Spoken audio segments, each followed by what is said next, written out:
Hello, hi, Megan Marini, and this is your conscious medicine update. So today I'm going to share about sleep routines and using more of a functional medicine perspective and looking at the circadian rhythm, certain vitamins and herbal things that we can do, and then behavior and lifestyle that I think will be really helpful.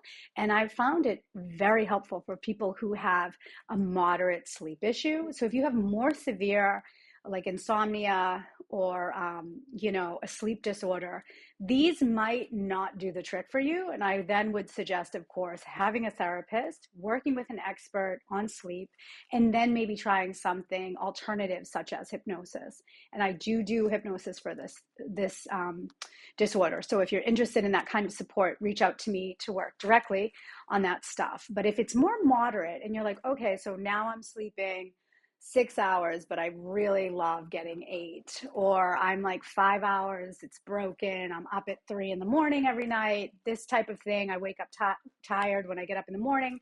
This is going to be really great for you. This has helped a lot of people. Now, I am not giving any medical advice.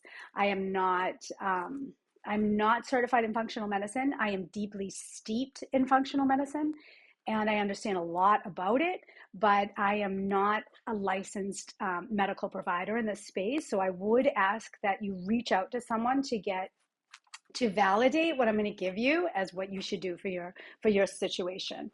And I'm going to tell you what I've suggested and what I've done for myself as someone who has over the years. I do have clinical anxiety, and I have had sleep issues over the years.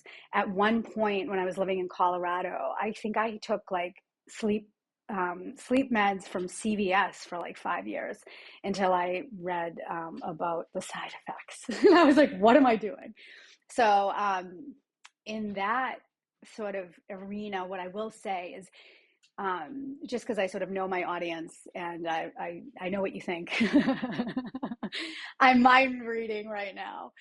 So basically, if you feel guilty about, you know, seeking solutions outside of what you already know, I just want to give you permission to like, you know, keep questing until you find the solution. Keep trying things and try not to judge yourself. If you have a really strong sense of self around an opinion around not ever taking pharmaceuticals and you are in the more severe bucket, I would suggest being a little more open-minded and forgiving with yourself. If you need pharmaceuticals to fall asleep, if you've been through severe traumas and stacked severe traumas, then it's okay to put your system at ease and let your nervous system, let your brain reset, and in 3-4 months revisit. Some people have to stay on meds their whole life. That's okay. That's okay too. I've seen this happen so many ways, and I just want to give you permission that it does not mean you're a failure if you can't stay on only herbs. But I'm going to focus today on just the herbal solutions that I highly recommend. And again, not medical advice, telling you what I've done and what I've helped a few clients. And the clients that have done this protocol have had amazing results. And you're able to reset the entire circadian rhythm within 3 nights. Here's my pipe. Oh, little pretty, pretty, pretty. Hi, little baby. Hi, little baby. Okay, so that's Piper, the magnificent. So the circadian rhythm is basically how the organs in the endocrine system, through a 24-hour cycle, process information, clean themselves, and cycle through almost like a reboot through the night, through the day. And it's really important because the endocrine system is where the hormones fire from. So this is like the foundation of where your hormones come from. And when we're failing to sleep well, or we have the inability to reach deep rest, the REM states, usually what's happening is it's the hormones, and specifically the stress hormones, are off. So we're firing at night when we should really have that energy in the daytime. So now this is going to be very broad information, and also it's going to not be specific to you. So I'm not looking at your panels and knowing how your cortisol is affecting your circadian rhythm. So because I'm not able to do that with you, or you do not have a functional medicine person doing that with you, this is broad. Okay, so just know that it's not specific to you, and this is basically how everyone cycles through the 24 hours. And what we usually see is that you're going to have cortisol coming in later in the day. And there's a few ways to shift that. The first is you're going to work out before noon. I like 8 9, 10 a.m. Get that workout in. Really spike the cortisol then. And then you're going to see up and down spikes through the day to get you through the day with your cortisol. If you've burned some in the morning, you're going to have a better chance of falling asleep and unwinding at night. Okay, so that's probably the most important one, is to make sure you're exercising and you're open to exercising if you want to look at holistically how you can break this cycle. The next is going to be sleep hygiene, and then I'll talk a little bit about the herbs. So sleep hygiene is really cool. It's lifestyle.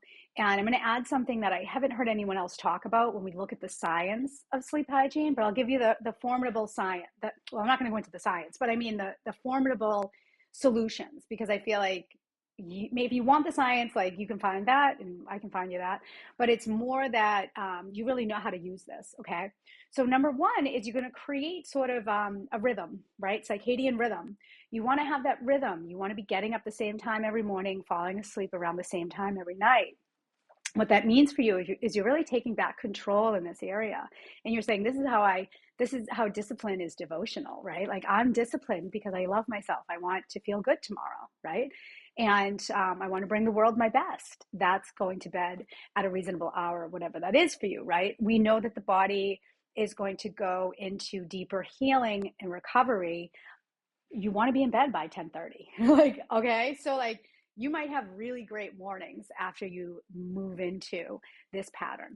Okay, so if you're going to go to bed at 10:30, I would say at 8:30, you're going to start to prepare for sleep. Okay, you're going to stay off the phone, stay off the television, and it's okay if once in a while it's television. But if every night you're spending a few hours with television, where I'm going to add something that I haven't heard is really like a cultural thing that in modern society, a lot of people are missing. And I think that it really is a point of enrichment in life to spend time celebrating, doing nothing, talking to someone you love, catching up with someone on the phone, having someone over for a fire in the backyard, or having someone over for dinner that you haven't seen in a while.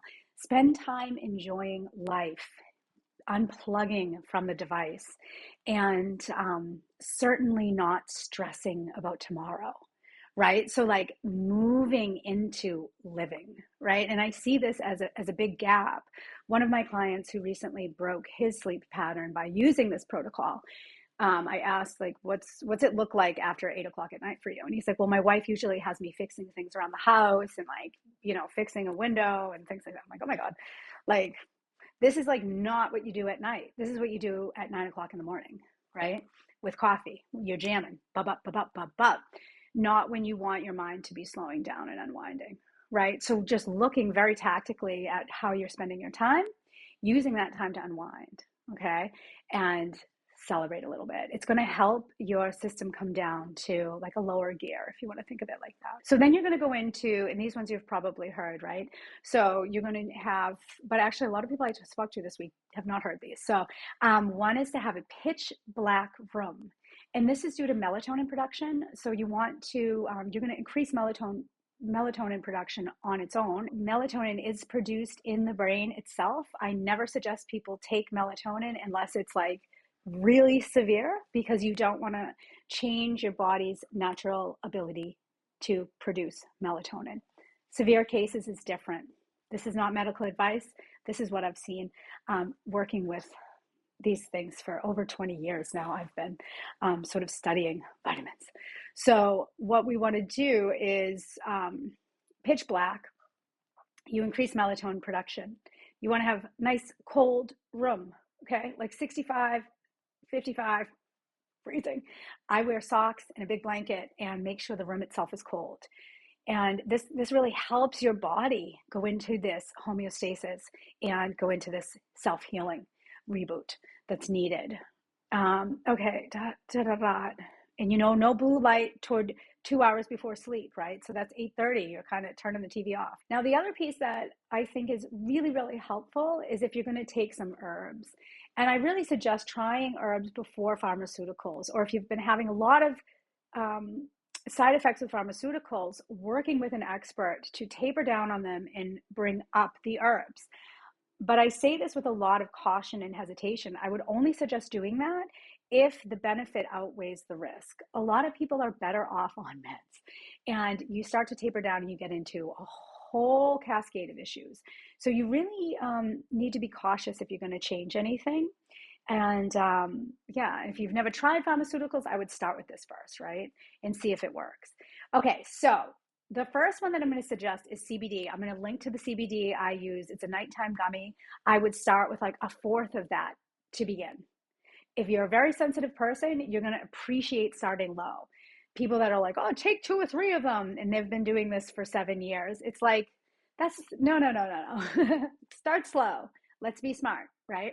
A lot of people I know and work with cannot take CBD. They have issues with THC and have had severe, like even a psychotic break I've had recently with someone that's has resistance to THC. So that's information that you're going to be using to be your own medical advisor, where you're looking at what you need. And if you work with someone who's educated in this space, then that's going to make it a lot easier, because you're going to have someone to talk to that knows things. But just jumping into things, that's not how I work. I like to be very cautious. So yeah, if you're going to take CBD, use caution. I feel like it is a more advanced medicine, quite honestly. And people would laugh at that. Oh, it's nothing. That's not how it is for everyone. So you don't know where you are until you try it. So start slow, and I'll link to it below. And then with the other ones, I really always am going to say a tincture. And the tinctures are super powerful because it's a fast uptake to the system because it's liquid. So it's assimilated fast is what that means. So I'm going to suggest a blend, an herbal blend that's in a tincture form.